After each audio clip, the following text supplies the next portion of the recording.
It started like any other free game, a pop-up ad flashing across a sketchy emulator site. Play the game that knows you. It shouldn't have worked.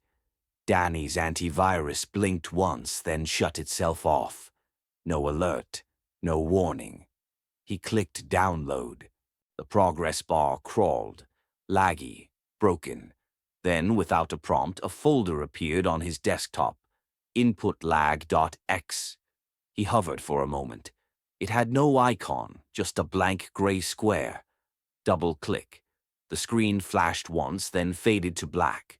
The startup menu buzzed in with low retro tones and an eerie flickering green prompt. Press Enter to begin, one player only. No options, no settings, no music. Just silence and pixelated corridors.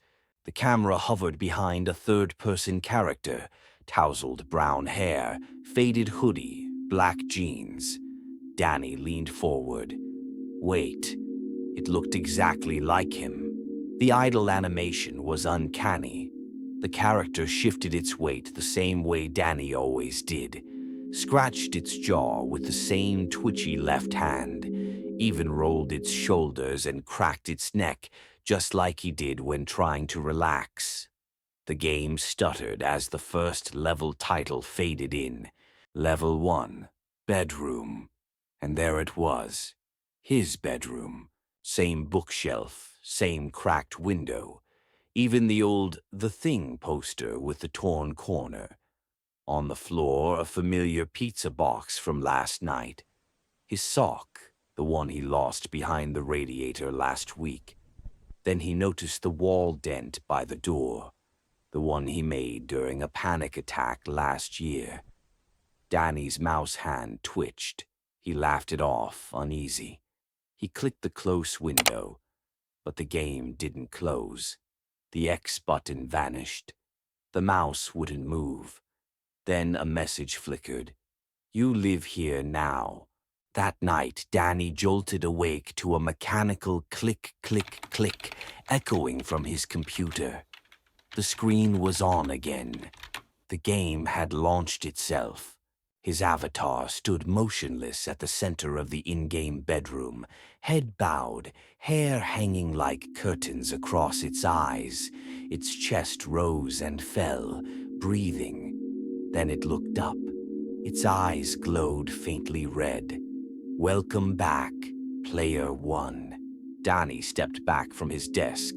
The avatar tilted its head in tandem, like a puppet mimicking its master, except he wasn't moving it. He reached for the keyboard with a shaking hand. The avatar raised a hand too. Same movement, same pacing. Then it blinked. With him. He stepped left. It stepped left.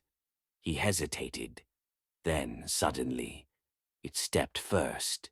It looked at the camera. Not the in-game camera, the actual webcam on Danny's monitor. Red pixels glitched around its mouth. You're ready. Danny yanked the tower's power cord from the wall. The screen went black. So did every light in the apartment. In the days that followed, reality began to splinter. He reinstalled his system, replaced his hard drive, switched out his monitor, even changed apartments. It didn't matter. Inputlag.exe always returned, first in downloads, then in start menu, then one day, as an app on his phone he never downloaded. The game updated itself automatically. The second level was called Street, and it was his street. Same potholes, same graffiti, even the cigarette burns on the sidewalk he stepped over every morning. A woman in the background walked by and said to another NPC, "Yeah, Danny finally lost it. Heard he talks to himself now. Creepy, right?" That was his neighbor. She'd said that about him 2 days ago. One night he caught his reflection blinking after he did. Half a second. A delay. He leaned toward the mirror.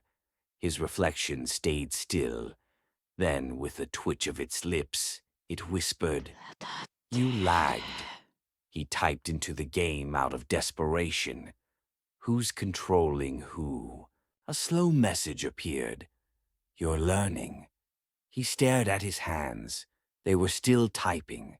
Danny began waking up in strange places, on the floor, in the bathtub, outside his front door. He once came to while brushing his teeth, only to realize he'd already done it. 3 times.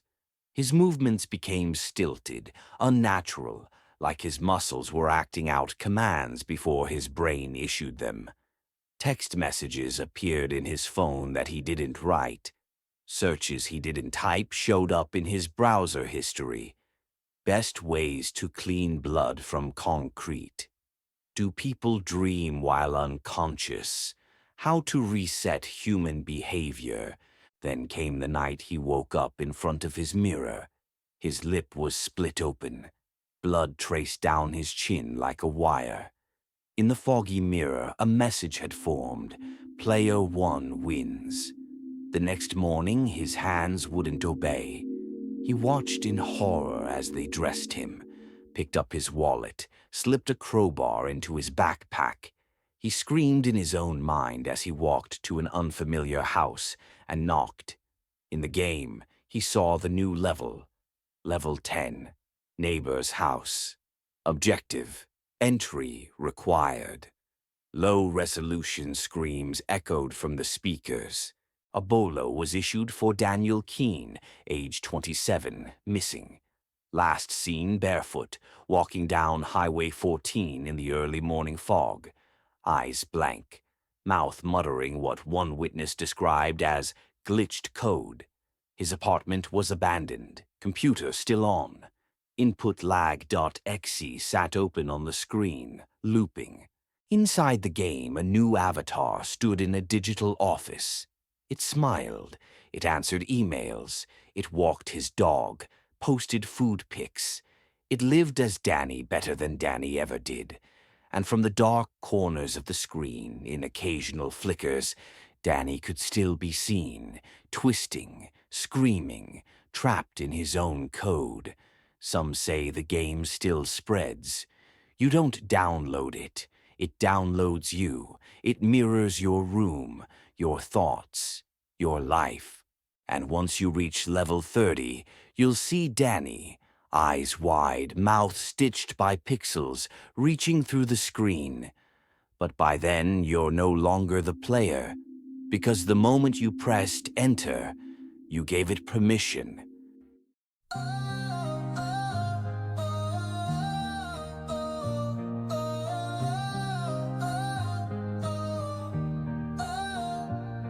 When the night gets bright and the stars align, we stir up dreams in cosmic time. A little stardust, a little tune, you're mixing it with the